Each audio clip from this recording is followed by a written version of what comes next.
Ahmedabad flight crash. June 12 మధ్యాహ్నం 1:40 అహ్మదాబాద్ నుంచి లండన్కి వెళ్లే దాదాపు 242 మందితో ట్రావెల్ అవుతున్న బోయింగ్ 787 విమానం టేకాఫ్ అయిన కొద్ది నిమిషాలకే 625 అడుగుల ఎత్తు నుంచి డాక్టర్స్ ఉండే హాస్టల్ భవనం మీద కుప్పకూలిపోయింది. ఈ ప్రమాదంలో రమేష్ విశ్వాస్ కుమార్ అనే ఒక్కరు తప్ప మిగతా వారందరూ చనిపోయారని చెప్తున్నారు.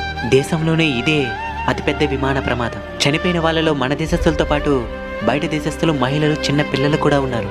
ఎన్నెన్నో ఆశలతో తమ గమ్యస్థానాన్ని చేరుస్తుందనుకున్న విమానం గగనతలం నుంచి కూలి కానరాని గమ్యానికి చేర్చింది.